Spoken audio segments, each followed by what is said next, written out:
মারা যাবার 10 মিনিট আগে মাইয়ারে ফোন করে হতে তোমরা ভাই বোন দুজন আছো একখানা মিলিজুলি চলিও বউরও হতে আরেকদিন আঘাত দিলে মাফ করে দিও। এবং রাসূল করিম সাল্লাল্লাহু আলাইহি ওয়াসাল্লামের একটা হাদিস আছে বাইহাকিতে আছে, সুনানুল কুবরা বাইহাকি।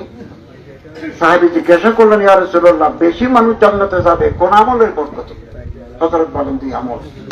বিসালামতি সুদুরিহিম ওয়া সাখাওয়াত আনফুসিহিম, যারা হাত কলা মানুষের খাওয়ায় দেয় দান করে, এবং যার অন্তর পরিষ্কার পরিচ্ছন্ন, অন্তর ভিতরে হিংসা নাই, বিদ্বেষ নাই, পরশ্রীকাতরতা নাই, আনাত নেফাক কদরত নেই, এই গুণের অধিকারীরা বেশি জান্নাতে যাবে। তো আমার বাগিনা এই দুই গুণের অধিকারী ছিলেন। আমরা দোয়া করি আল্লাহ তাআলা তাকে জান্নাতুল ফেরদৌসের আলা মাকাম নসিব করবেন এবং তার কবরকে আল্লাহ তাআলা জান্নাতের টুকরা বানিয়ে দেন। এবং আমরা এখানে নামাজ আদায় করব ইনশাআল্লাহ, জানাজা নামাজ আদায় করব। এবং আমার ভাইরা ভাই ওর খালো আব্বা মোল্লা নুরুল হক সাহেব পটিয়া মাদ্রাসার আগের সম্মানিত সিনিয়র ওস্তাদ, উনি কাতার থেকেও আপনাদের কাছে দোয়া চেয়েছেন, শুভেচ্ছা জানিয়েছেন এবং ওনার মৃত্যুতে ওনার পরিবারের প্রতি, সব সন্তপ্ত পরিবারের প্রতি বেদনা জানিয়েছেন। তো ওনার বড় ভাই মৌলানা মাহমুদুল হাসান পরিবারের পক্ষ থেকে একটু কথা বলা দরকার, আমি ওনাকে দিচ্ছি। আসসালামু আলাইকুম ওয়া রাহমাতুল্লাহ।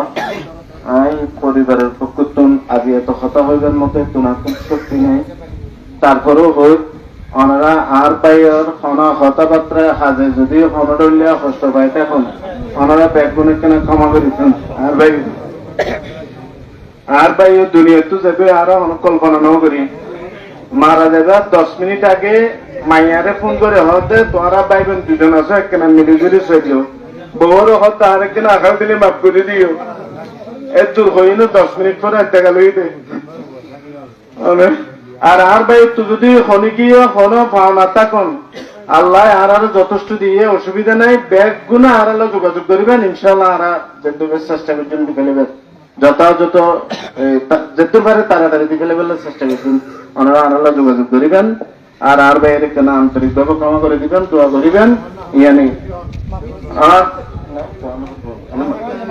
মাফ করে দিবেন না বেগুনে, তাহলে দোয়া করছেন। আসসালামু আলাইকুম ওয়া রাহমাতুল্লাহ।